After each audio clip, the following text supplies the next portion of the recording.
The Book of Exodus, Chapter 1. These are the names of the sons of Israel, who came to Egypt with Jacob, each with his household: Reuben, Simeon, Levi, and Judah, Issachar, Zebulun and Benjamin, Dan and Naphtali, Gad and Asher. All the descendants of Jacob were 70 persons. Joseph was already in Egypt. Then Joseph died, and all his brothers and all that generation. But the people of Israel were fruitful and increased greatly. They multiplied and grew exceedingly strong, so that the land was filled with them. Now there arose a new king over Egypt, who did not know Joseph. And he said to his people, Behold, the people of Israel are too many and too mighty for us. Come, let us deal shrewdly with them, lest they multiply, and if war breaks out, they join our enemies and fight against us and escape from the land. Therefore they set taskmasters over them to afflict them with heavy burdens. They built for Pharaoh store cities, Pithom and Ramses. But the more they were oppressed, the more they multiplied, and the more they spread abroad. And the Egyptians were in dread of the people of Israel. So they ruthlessly made the people of Israel work as slaves, and made their lives bitter with hard service, in mortar and brick, and in all kinds of work in the field. In all their work they ruthlessly made them work as slaves.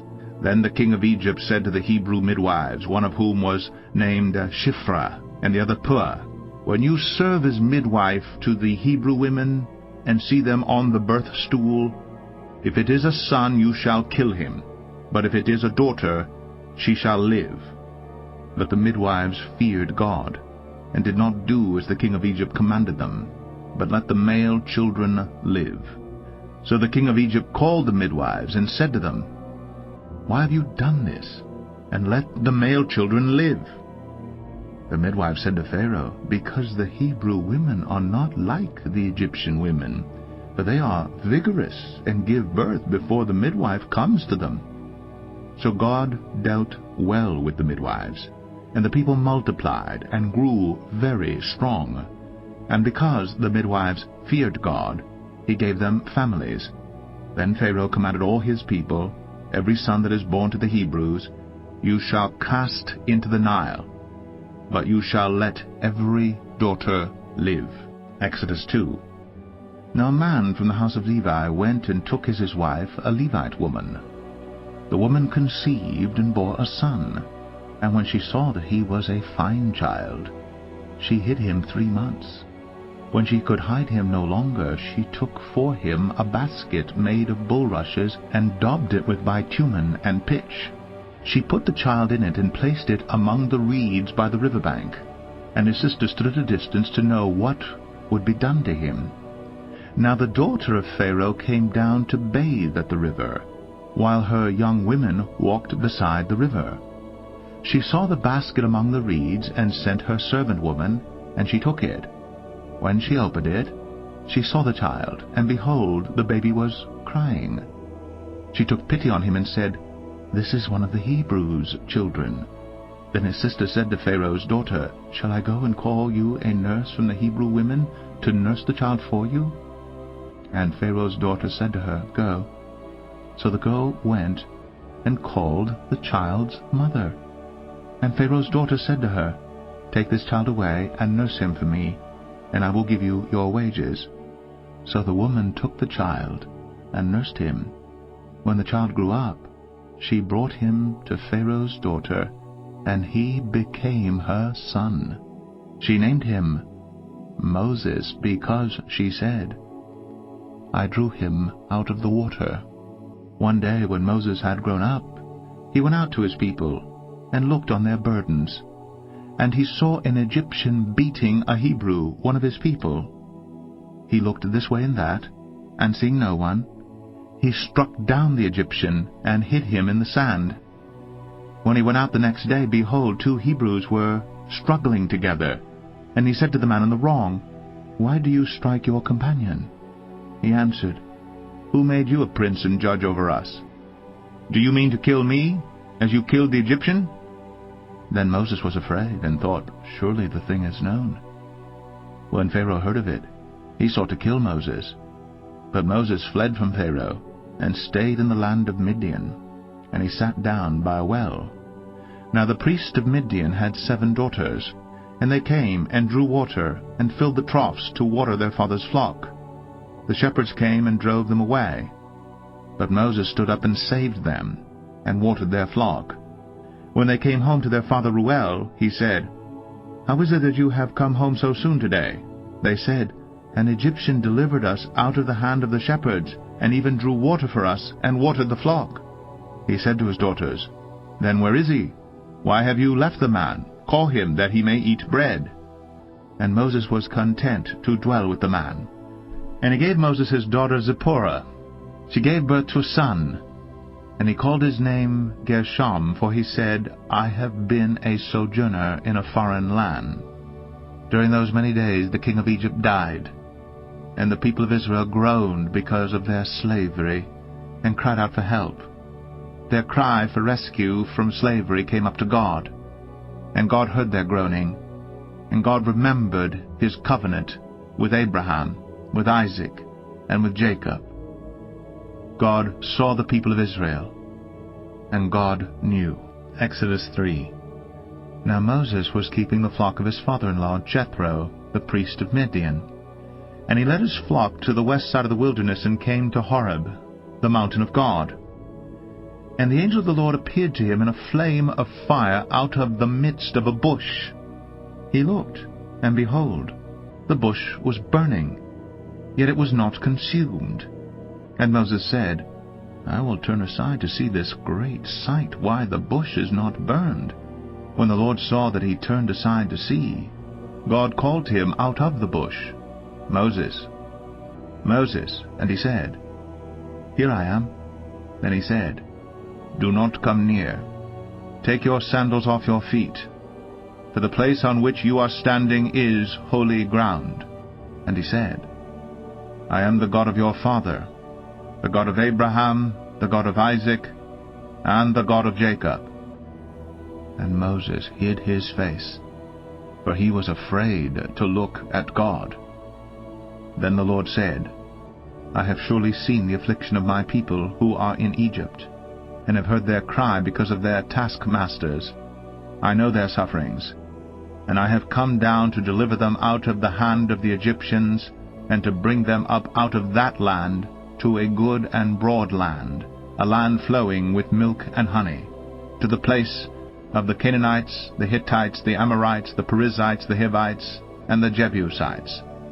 And now behold, the cry of the people of Israel has come to me, and I have also seen the oppression with which the Egyptians oppress them. Come, I will send you to Pharaoh, that you may bring my people the children of Israel out of Egypt."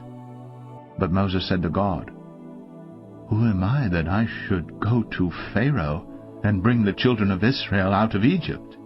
He said, "But I will be with you, and this shall be the sign for you, that I have sent you. When you have brought the people out of Egypt, you shall serve God on this mountain."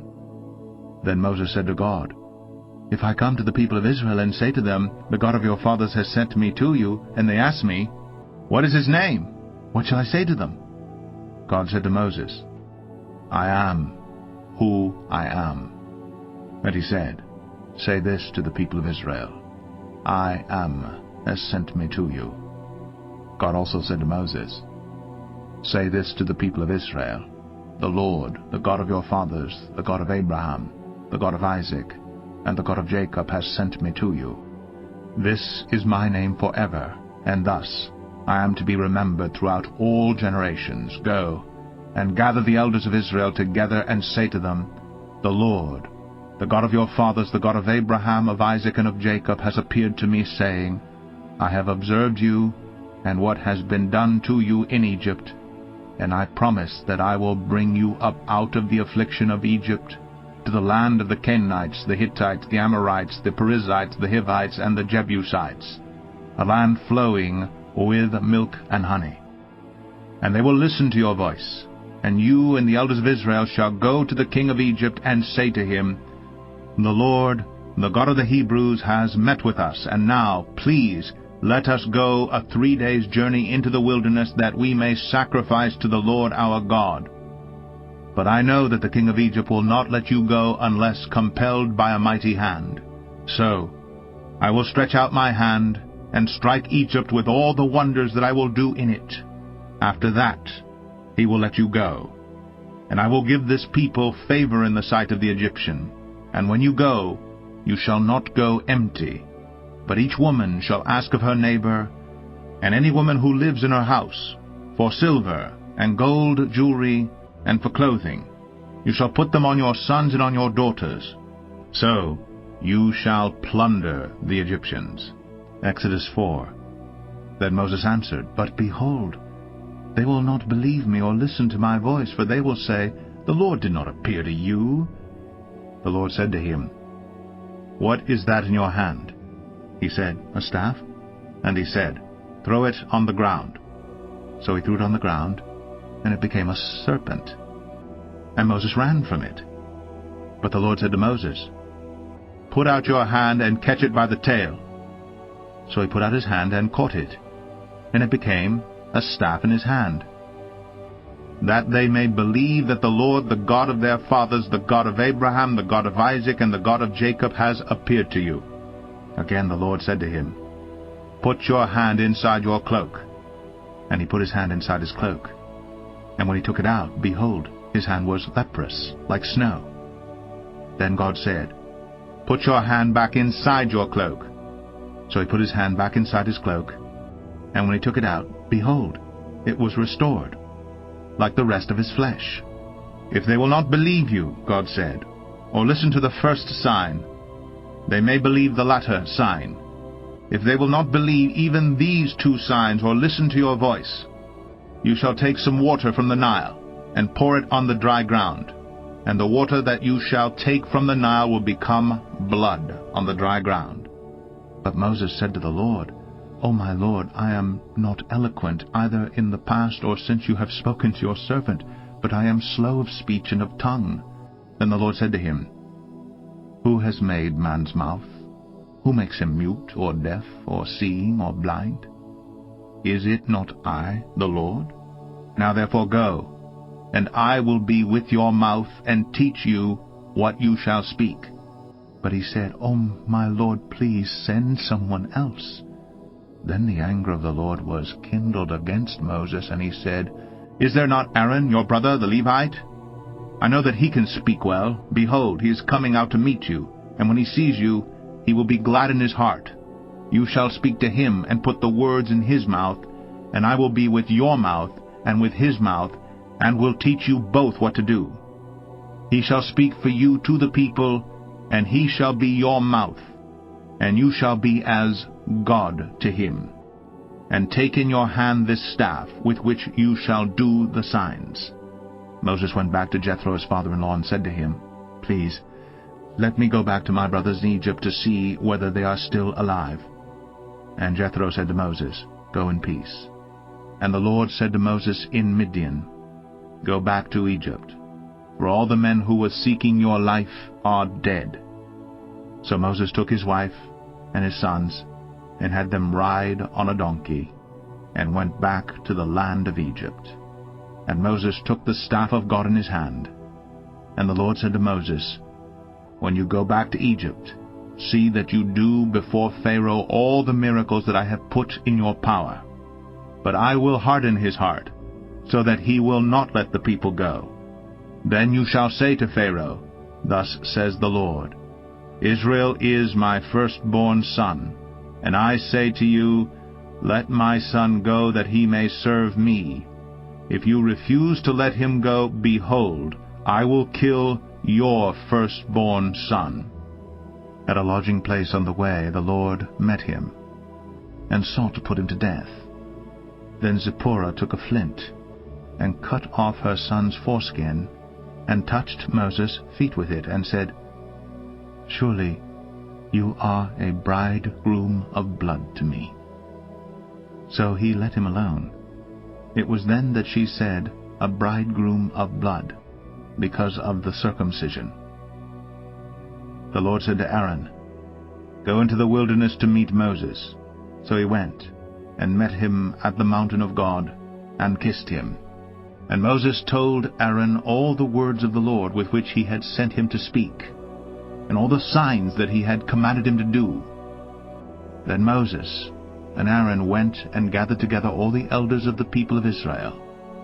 Aaron spoke all the words that the Lord had spoken to Moses, and did the signs in the sight of the people.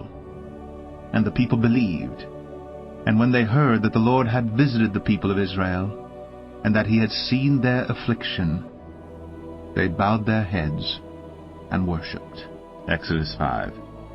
Afterward Moses and Aaron went and said to Pharaoh, "Thus says the Lord, the God of Israel, Let my people go, that they may hold a feast to me in the wilderness." But Pharaoh said, "Who is the Lord that I should obey his voice and let Israel go? I do not know the Lord, and moreover I will not let Israel go." Then they said, "The God of the Hebrews has met with us. Please, let us go a 3 days' journey into the wilderness, that we may sacrifice to the Lord our God, lest he fall upon us with pestilence or with the sword."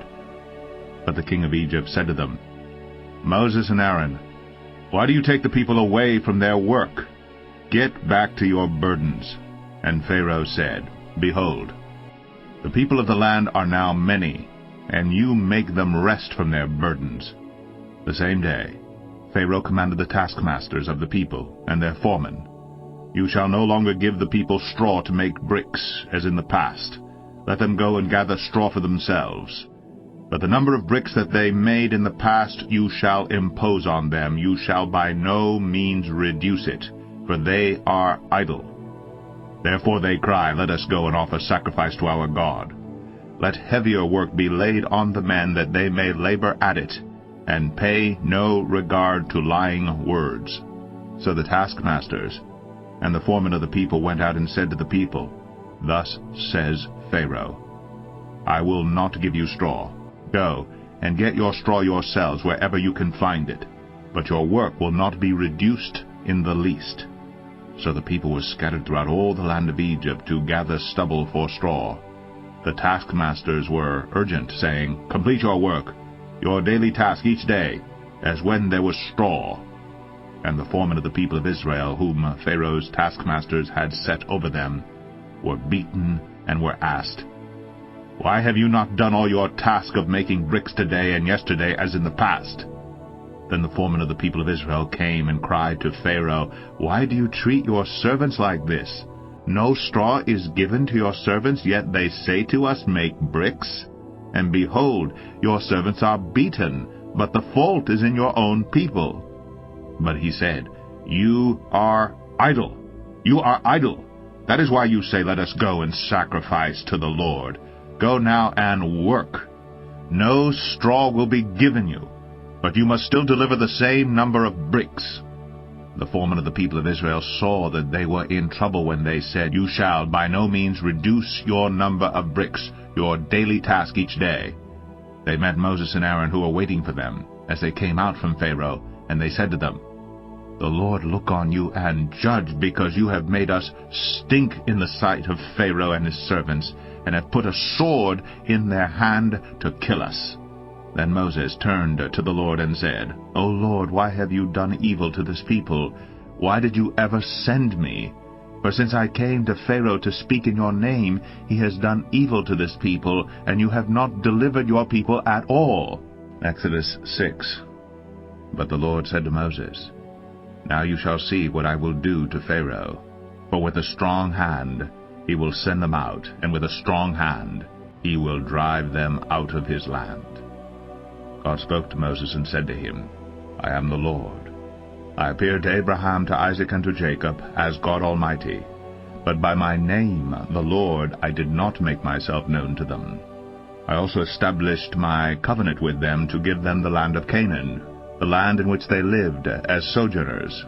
Moreover, I have heard the groaning of the people of Israel, whom the Egyptians hold as slaves, and I have remembered my covenant. Say therefore to the people of Israel, I am the Lord, and I will bring you out from under the burdens of the Egyptians, and I will deliver you from slavery to them. and I will redeem you with an outstretched arm and with great acts of judgment. I will take you to be my people, and I will be your God, and you shall know that I am the Lord your God, who has brought you out from under the burdens of the Egyptians. I will bring you into the land that I swore to give to Abraham, to Isaac, and to Jacob. I will give it to you for a possession. I am the Lord." Moses spoke thus to the people of Israel, but they did not listen to Moses because of their broken spirit and harsh slavery. So the Lord said to Moses, "Go in, tell Pharaoh, king of Egypt, to let the people of Israel go out of his land." But Moses said to the Lord, "Behold, the people of Israel have not listened to me. How then shall Pharaoh listen to me? For I am of uncircumcised lips." But the Lord spoke to Moses and Aaron, and gave them a charge about the people of Israel, and about Pharaoh, king of Egypt, to bring the people of Israel out of the land of Egypt. These are the heads of their fathers' houses: the sons of Reuben, the firstborn of Israel, Anak, Palu, Hezron, and Carmi. These are the clans of Reuben. The sons of Simeon, Jemuel, Jamin, Ohad, Jachin, Zohar, and Shaul, the son of a Canaanite woman. These are the clans of Simeon. These are the names of the sons of Levi according to their generations: Gershon, Kohath, and Merari. The years of the life of Levi being 137 years. The sons of Gershon, Libni and Shimei, by their clans. The sons of Kohath, Amram, Izhar, Hebron, and Uzziel. The years of the life of Kohath being 133 years. The sons of Merari, Malai and Mushai. These are the clans of the Levites according to their generations. Amram took as his wife Jochebed, his father's sister, and she bore him Aaron and Moses.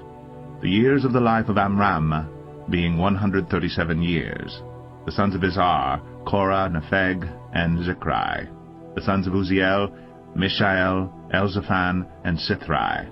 Aaron took as his wife Elisheba, the daughter of Amminadab, and the sister of Nahshon, and she bore him Nadab, Abihu, Eleazar, and Ithamar.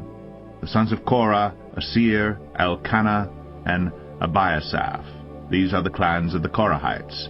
Eleazar, Aaron's son, took as his wife one of the daughters of Putiel, and she bore him Phinehas. These are the heads of the fathers' houses of the Levites by their clans. These are the Aaron and Moses to whom the Lord said, "Bring out the people of Israel from the land of Egypt by their hosts." It was they who spoke to Pharaoh, king of Egypt, about bringing out the people of Israel from Egypt, this Moses and this Aaron. On the day when the Lord spoke to Moses in the land of Egypt, the Lord said to Moses, "I am the Lord. Tell Pharaoh, king of Egypt, all that I say to you."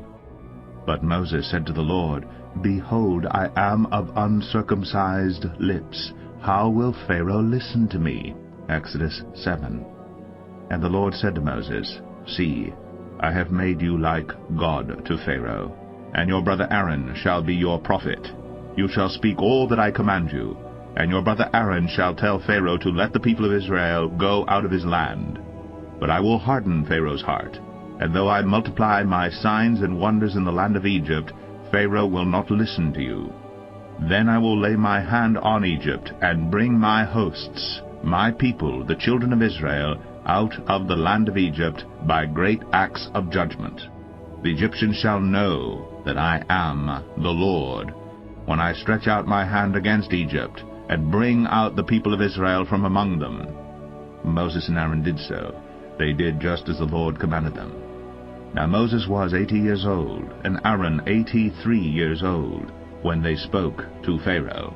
Then the Lord said to Moses and Aaron, "When Pharaoh says to you, 'Prove yourself by working a miracle,' then you shall say to Aaron, 'Take your staff, and cast it down before Pharaoh, that it may become a serpent.'" So Moses and Aaron went to Pharaoh, and did just as the Lord commanded. Aaron cast down his staff before Pharaoh and his servants, and it became a serpent.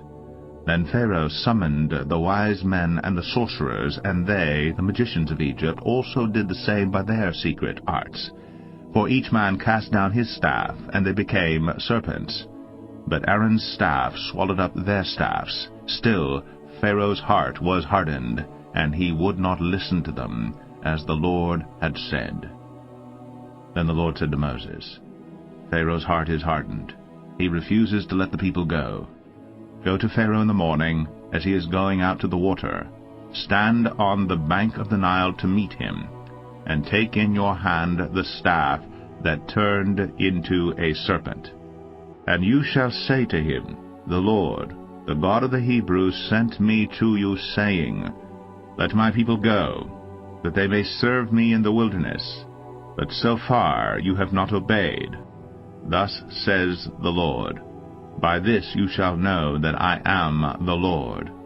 Behold, with the staff that is in my hand, I will strike the water that is in the Nile, and it shall turn into blood.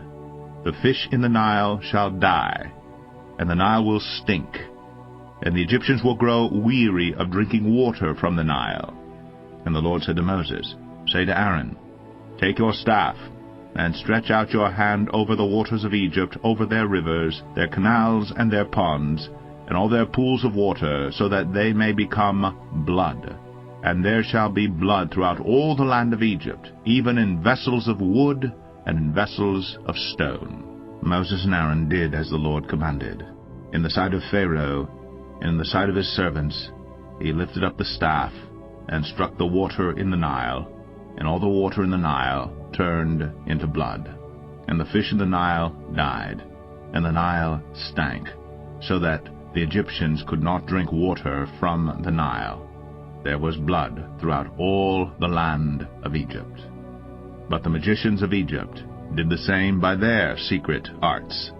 So Pharaoh's heart remained hardened, and he would not listen to them, as the Lord had said. Pharaoh turned and went into his house, and he did not take even this to heart. And all the Egyptians dug along the Nile for water to drink, for they could not drink the water of the Nile. 7 full days passed after the Lord had struck the Nile. Exodus 8. Then the Lord said to Moses, Go into Pharaoh and say to him, Thus says the Lord, Let my people go, that they may serve me. But if you refuse to let them go, behold, I will plague all your country with frogs. The Nile shall swarm with frogs, that shall come up into your house, and into your bedroom, and on your bed, and into the houses of your servants and your people, and into your ovens and your kneading bowls. The frogs shall come up on you, and on your people, and on all your servants. And the Lord said to Moses, Say to Aaron, Stretch out your hand with your staff over the rivers, over the canals, and over the pools, and make frogs come up on the land of Egypt. So Aaron stretched out his hand over the waters of Egypt, and the frogs came up and covered the land of Egypt. But the magicians did the same by their secret arts, and made frogs come up on the land of Egypt. Then Pharaoh called Moses and Aaron and said, Plead with the Lord to take away the frogs from me and from my people, and I will let the people go to sacrifice to the Lord. Moses said to Pharaoh, Be pleased to command me when I am to plead for you and for your servants and for your people, that the frogs be cut off from you and your houses, and be left only in the Nile.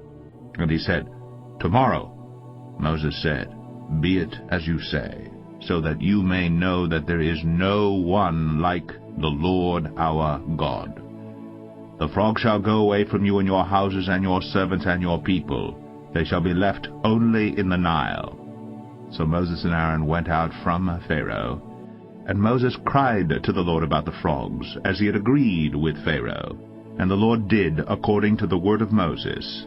The frogs died out in the houses, the courtyards, and the fields, and they gathered them together in heaps, and the land stank. But when Pharaoh saw that there was a respite, he hardened his heart, and would not listen to them, as the Lord had said. Then the Lord said to Moses, Say to Aaron, Stretch out your staff, and strike the dust of the earth, so that it may become gnats in all the land of Egypt. And they did so. Aaron stretched out his hand with his staff, and struck the dust of the earth, and there were gnats on man and beast. All the dust of the earth became gnats in all the land of Egypt. The magicians tried by their secret arts to produce gnats, but they could not. So there were gnats on man and beast. Then the magicians said to Pharaoh, "This is the finger of God." But Pharaoh's heart was hardened, and he would not listen to them, as the Lord had said. Then the Lord said to Moses, "Rise up early in the morning and present yourself to Pharaoh as he goes out to the water, and say to him, 'Thus says the Lord, let my people go, that they may serve me. Or else, if you will not let my people go, behold, I will send swarms of flies on you, and your servants, and your people, and into your houses. And the houses of the Egyptians shall be filled with swarms of flies, and also the ground on which they stand. But on that day I will set apart the land of Goshen, where my people dwell, so that no swarms of flies shall be there, that you may know that I am the Lord in the midst of the earth. Thus I will put a division between my people and your people. Tomorrow this sign shall happen." And the Lord did so. There came great swarms of flies into the house of Pharaoh, and into his servants' houses. Throughout all the land of Egypt, the land was ruined by the swarms of flies. Then Pharaoh called Moses and Aaron and said, "Go, sacrifice to your God within the land." But Moses said, "It would not be right to do so, for the offerings we shall sacrifice to the Lord our God are an abomination to the Egyptians. If we sacrifice offerings abominable to the Egyptians before their eyes, will they not stone us? We must go 3 days' journey into the wilderness and sacrifice to the Lord our God as he tells us." So Pharaoh said, "I will let you go to sacrifice to the Lord your God in the wilderness, only you must not go very far away. Plead for me." Then Moses said, "Behold, I am going out from you, and I will plead with the Lord that the swarms of flies may depart from Pharaoh, from his servants, and from his people tomorrow. Only let not Pharaoh cheat again by not letting the people go to sacrifice to the Lord." So Moses went out from Pharaoh and prayed to the Lord. And the Lord did as Moses asked, and removed the swarms of flies from Pharaoh, from his servants, and from his people. Not one remained. But Pharaoh hardened his heart this time also, and did not let the people go. Exodus 9. Then the Lord said to Moses, "Go into Pharaoh and say to him, 'Thus says the Lord, the God of the Hebrews, let my people go, that they may serve me. For if you refuse to let them go and still hold them, behold, the hand of the Lord will fall with a very severe plague upon your livestock that are in the field, the horses, the donkeys, the camels, the herds, and the flocks. But the Lord will make a distinction between the livestock of Israel and the livestock of Egypt, so that nothing of all that belongs to the people of Israel shall die.' And the Lord set a time, saying, 'Tomorrow the Lord will do this thing in the land.' And the next day the Lord did this thing. All the livestock of the Egyptians died, but not one of the livestock of the people of Israel died. And Pharaoh sent, and behold, not one of the livestock of Israel was dead. But the heart of Pharaoh was hardened, and he did not let the people go. And the Lord said to Moses and Aaron, 'Take handfuls of soot from the kiln, and let Moses throw them in the air in the sight of Pharaoh. It shall become fine dust over all the land of Egypt, and become boils breaking out in sores on man and beast throughout all the land of Egypt.' So they took soot from the kiln, and stood before Pharaoh. And Moses threw it in the air, and it became boils breaking out in sores on man and beast.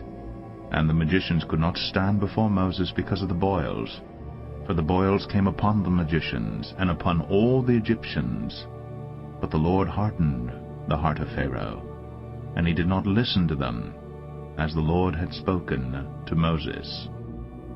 Then the Lord said to Moses, Rise up early in the morning, and present yourself before Pharaoh, and say to him, Thus says the Lord, the God of the Hebrews, Let my people go, that they may serve me.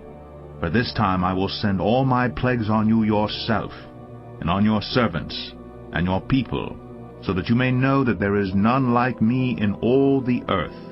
For by now I could have put out my hand and struck you and your people with pestilence, and you would have been cut off from the earth. But for this purpose I have raised you up, to show you my power, so that my name may be proclaimed in all the earth. You are still exalting yourself against my people, and will not let them go. Behold, about this time tomorrow I will cause very heavy hail to fall, such as never has been in Egypt from the day it was founded until now. Now therefore send, get your livestock and all that you have in the field into safe shelter. For every man and beast that is in the field and is not brought home will die when the hail falls on them. Then whoever feared the word of the Lord among the servants of Pharaoh hurried his slaves and his livestock into the houses. But whoever did not pay attention to the word of the Lord left his slaves and his livestock in the field. Then the Lord said to Moses, Stretch out your hand toward heaven, so that there may be hail in all the land of Egypt, on man and beast, and every plant of the field in the land of Egypt. Then Moses stretched out his staff toward heaven, and the Lord sent thunder and hail, and fire ran down to the earth. And the Lord rained hail upon the land of Egypt. There was hail and fire flashing continually in the midst of the hail, very heavy hail, such as had never been in all the land of Egypt since it became a nation. The hail struck down everything that was in the field in all the land of Egypt, both man and beast. And the hail struck down every plant of the field, and broke every tree of the field. Only in the land of Goshen, where the people of Israel were, was there no hail. Then Pharaoh sent, and called Moses and Aaron, and said to them, This time I have sinned.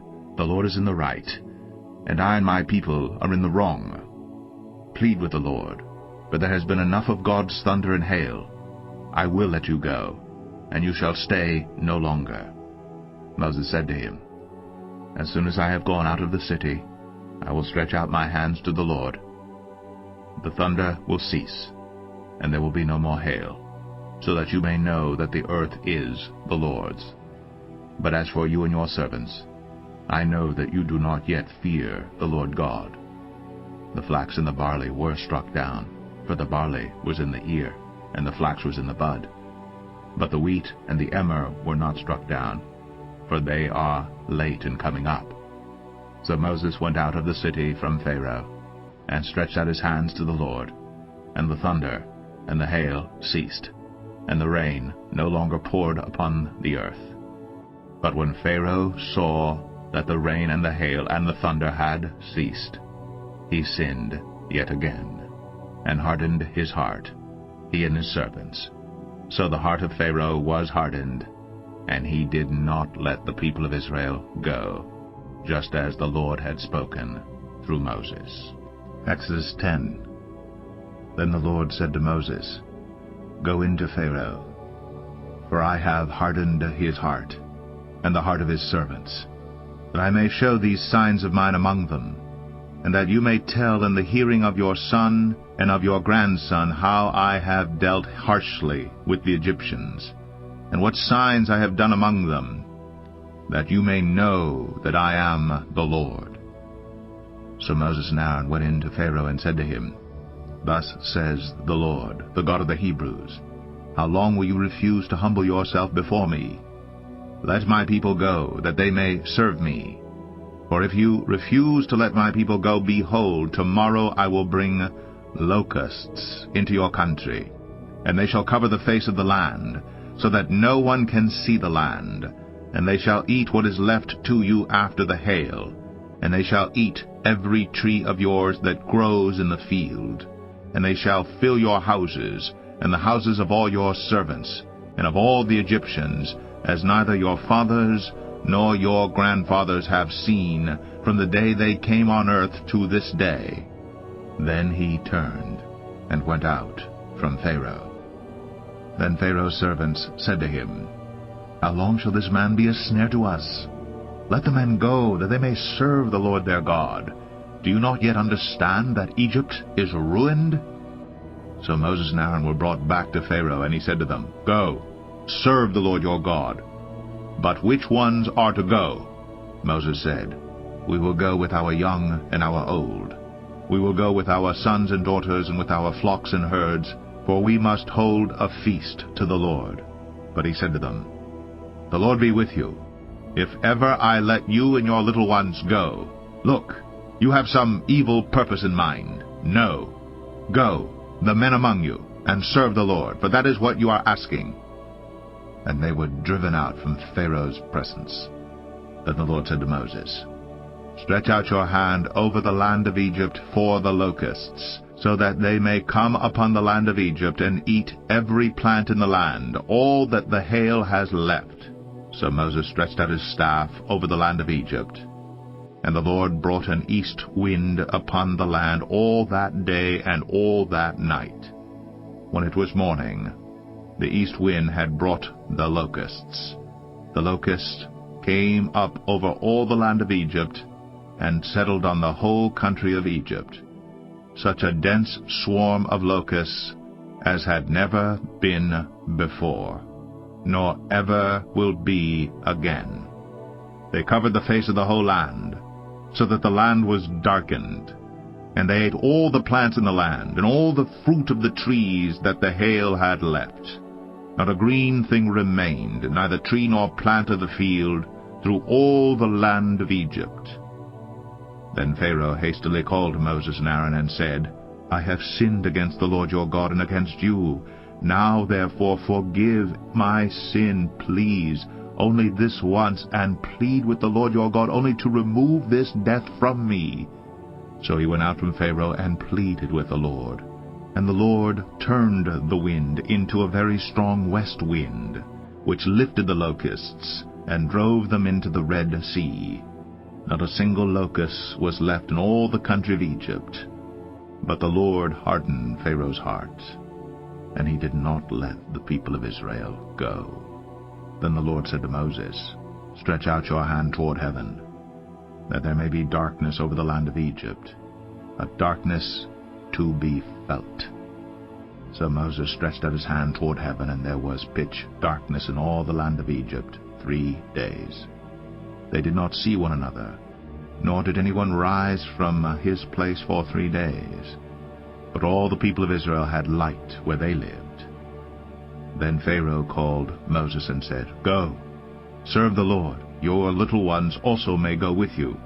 Only let your flocks and your herds remain behind." But Moses said, "You must also let us have sacrifices and burnt offerings, that we may sacrifice to the Lord our God. Our livestock also must go with us. Not a hoof shall be left behind. For we must take of them to serve the Lord our God, and we do not know with what we must serve the Lord until we arrive there." But the Lord hardened Pharaoh's heart, and he would not let them go. Then Pharaoh said to him, "Get away from me. Take care never to see my face again, for on the day you see my face you shall die." Moses said, "As you say, I will not see your face again." Exodus 11. The Lord said to Moses, "Yet one plague more I will bring upon Pharaoh and upon Egypt. Afterward he will let you go from here. When he lets you go, he will drive you away completely. Speak now in the hearing of the people, that they ask, every man of his neighbor and every woman of her neighbor, for silver and gold jewelry." And the Lord gave the people favor in the sight of the Egyptians. Moreover, the man Moses was very great in the land of Egypt, in the sight of Pharaoh's servants, and in the sight of the people. So Moses said, "Thus says the Lord, about midnight I will go out in the midst of Egypt, and every firstborn in the land of Egypt shall die, from the firstborn of Pharaoh who sits on his throne, even to the firstborn of the slave girl who is behind the handmill, and all the firstborn of the cattle. There shall be a great cry throughout all the land of Egypt, such as there has never been, nor ever will be again. But not a dog shall growl against any of the people of Israel, either man or beast, that you may know that the Lord makes a distinction between Egypt and Israel. And all these your servants shall come down to me, and bow down to me, saying, Get out, you, and all the people who follow you. And after that I will go out. And he went out from Pharaoh in hot anger. Then the Lord said to Moses, Pharaoh will not listen to you, that my wonders may be multiplied in the land of Egypt. Moses and Aaron did all these wonders before Pharaoh, and the Lord hardened Pharaoh's heart, and he did not let the people of Israel go out of his land. Exodus 12. The Lord said to Moses and Aaron in the land of Egypt, This month shall be for you the beginning of months. It shall be the first month of the year for you. Tell all the congregation of Israel that on the 10th day of this month every man shall take a lamb according to their fathers' houses, a lamb for a household. And if the household is too small for a lamb, then he and his nearest neighbor shall take according to the number of persons, according to what each can eat, you shall make your count for the lamb. Your lamb shall be without blemish, a male a year old. You may take it from the sheep or from the goats, and you shall keep it until the 14th day of this month, when the whole assembly of the congregation of Israel shall kill their lambs at twilight. Then they shall take some of the blood, and put it on the 2 door posts, and the lintel of the houses in which they eat it. They shall eat the flesh that night, roasted on the fire. With unleavened bread and bitter herbs they shall eat it. Do not eat any of it raw or boiled in water, but roasted, its head with its legs and its inner parts. And you shall let none of it remain until the morning. Anything that remains until the morning you shall burn. In this manner you shall eat it, with your belt fastened, your sandals on your feet, and your staff in your hand. And you shall eat it in haste. It is the Lord's Passover. For I will pass through the land of Egypt that night, and I will strike all the firstborn in the land of Egypt, both man and beast, and on all the gods of Egypt I will execute judgments. I am the Lord. The blood shall be a sign for you on the houses where you are, and when I see the blood, I will pass over you, and no plague will befall you to destroy you when I strike the land of Egypt. This day shall be for you a memorial day, and you shall keep it as a feast to the Lord throughout your generations, as a statute forever. You shall keep it as a feast. 7 days you shall eat unleavened bread. On the first day you shall remove leaven out of your houses. For if anyone eats what is leavened, from the first day until the 7th day, that person shall be cut off from Israel. On the first day you shall hold a holy assembly, and on the 7th day a holy assembly. No work shall be done on those days, but what everyone needs to eat, that alone may be prepared by you. And you shall observe the feast of unleavened bread.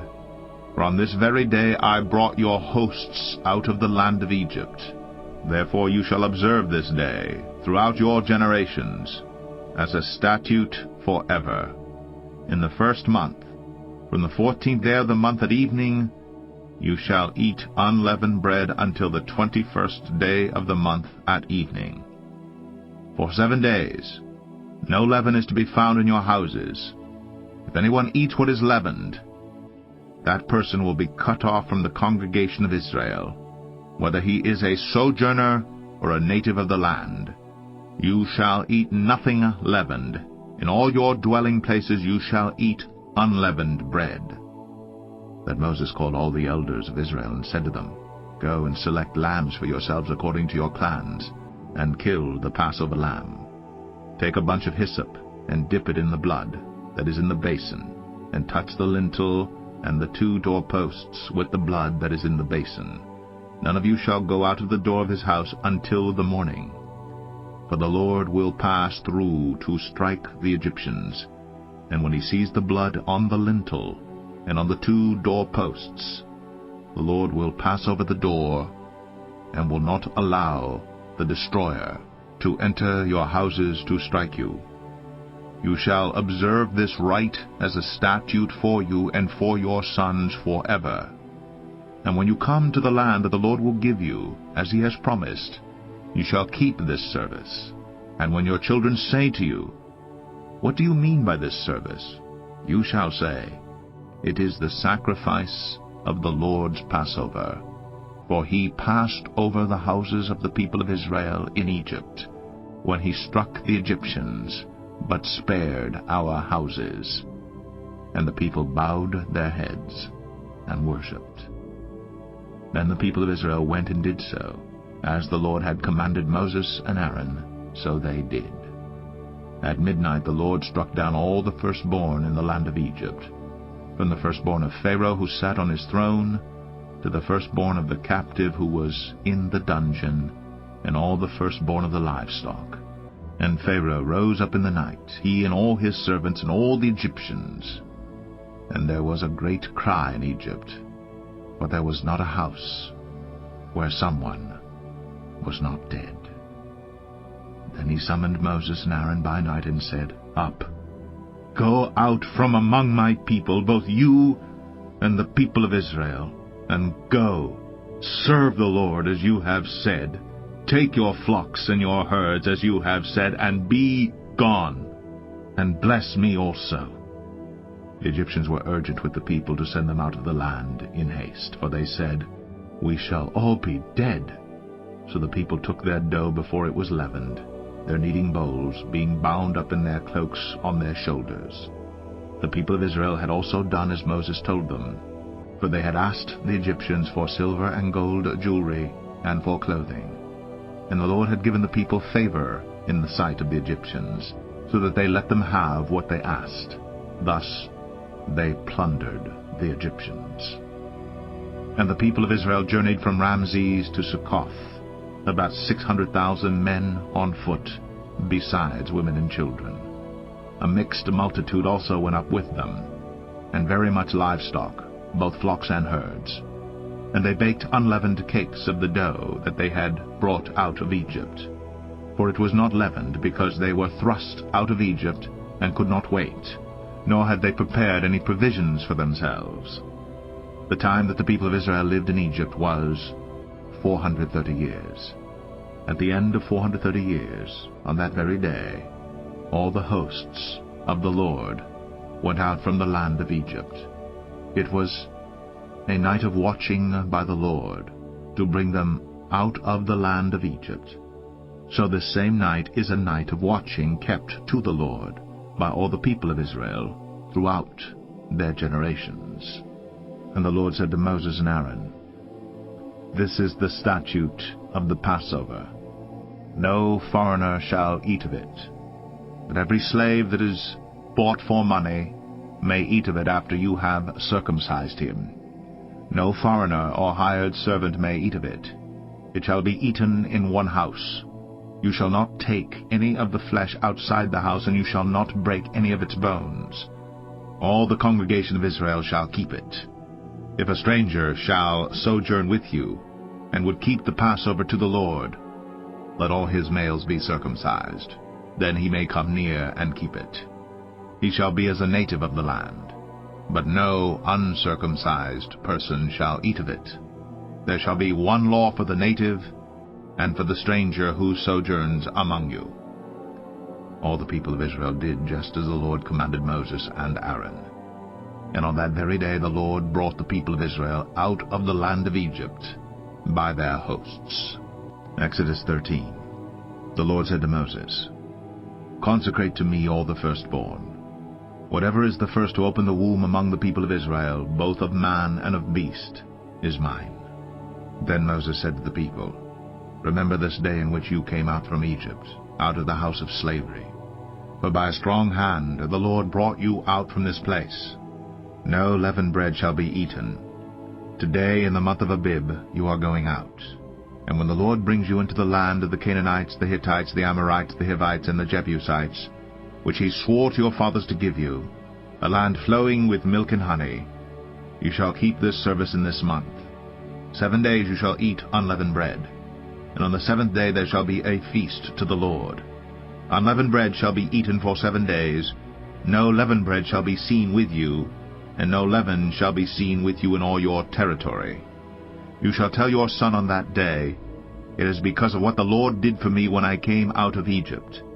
And it shall be to you as a sign on your hand, and as a memorial between your eyes, that the law of the Lord may be in your mouth. For with a strong hand the Lord has brought you out of Egypt. You shall therefore keep this statute at its appointed time from year to year.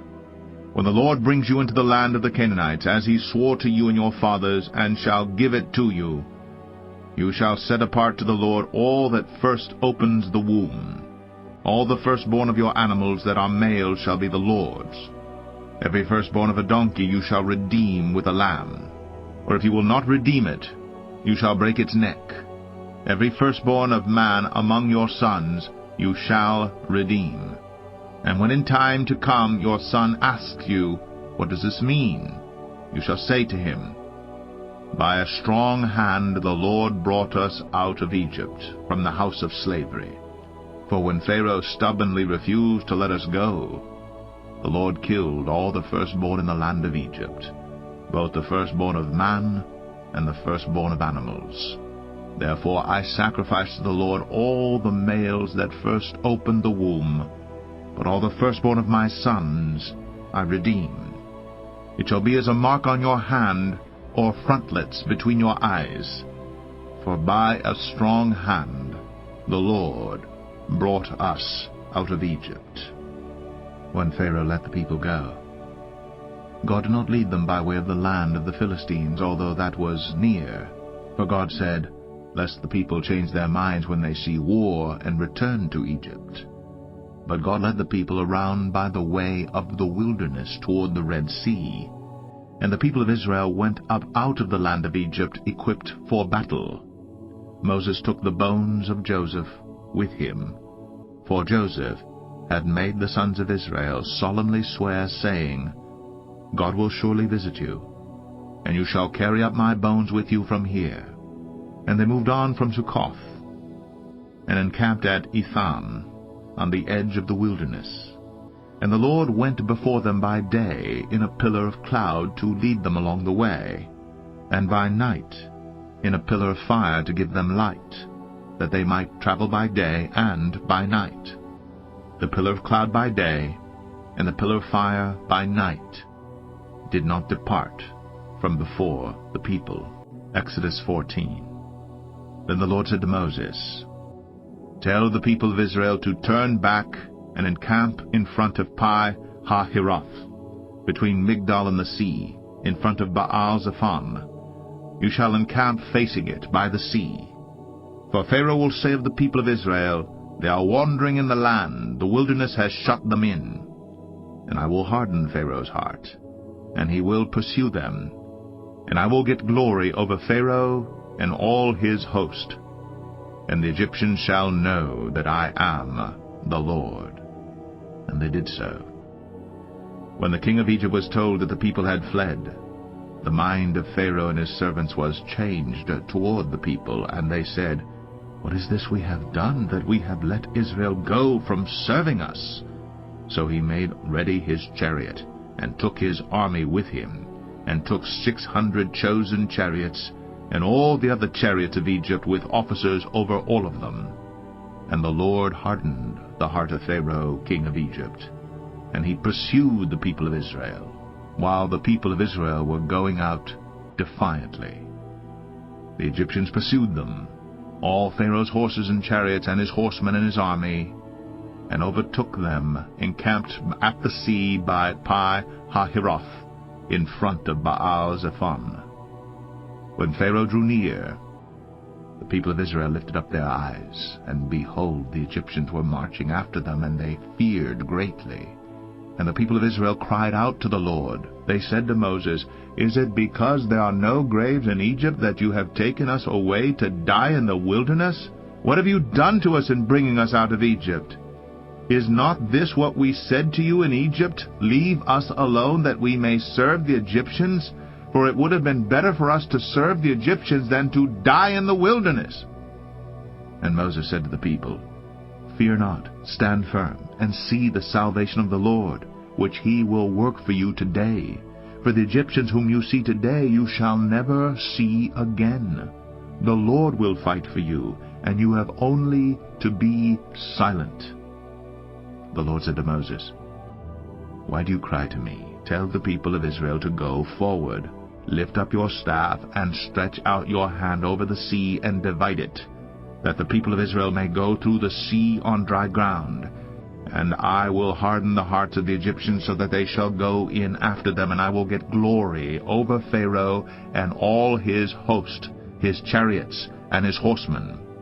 And the Egyptians shall know that I am the Lord, when I have gotten glory over Pharaoh, his chariots, and his horsemen." Then the angel of God, who was going before the host of Israel, moved and went behind them. And the pillar of cloud moved from before them and stood behind them, coming between the host of Egypt and the host of Israel. And there was the cloud and the darkness, and it lit up the night, without one coming near the other all night. Then Moses stretched out his hand over the sea, and the Lord drove the sea back by a strong east wind all night, and made the sea dry land, and the waters were divided. And the people of Israel went into the midst of the sea on dry ground, the waters being a wall to them on their right hand and on their left. The Egyptians pursued, and went in after them into the midst of the sea, all Pharaoh's horses, his chariots, and his horsemen. And in the morning watch, the Lord, in the pillar of fire and of cloud, looked down on the Egyptian forces, and threw the Egyptian forces into a panic, clogging their chariot wheels so that they drove heavily. And the Egyptians said, "Let us flee from before Israel, for the Lord fights for them against the Egyptians." Then the Lord said to Moses, "Stretch out your hand over the sea, that the water may come back upon the Egyptians, upon their chariots, and upon their horsemen." So Moses stretched out his hand over the sea, and the sea returned to its normal course when the morning appeared. And as the Egyptians fled into it, the Lord threw the Egyptians into the midst of the sea. The waters returned and covered the chariots and the horsemen. Of all the host of Pharaoh that had followed them into the sea, not one of them remained. But the people of Israel walked on dry ground through the sea, the waters being a wall to them on their right hand and on their left. Thus the Lord saved Israel that day from the hand of the Egyptians. And Israel saw the Egyptians dead on the seashore. Israel saw the great power that the Lord used against the Egyptians. So the people feared the Lord, and they believed in the Lord and in his servant Moses. Exodus 15. Then Moses and the people of Israel sang this song to the Lord, saying, "I will sing to the Lord, for he has triumphed gloriously. The horse and his rider he has thrown into the sea. The Lord is my strength and my song, and he has become my salvation. This is my God, and I will praise him, my father's God, and I will exalt him. The Lord is a man of war. The Lord is his name. Pharaoh's chariots and his host Genesis he cast 19. Into the sea.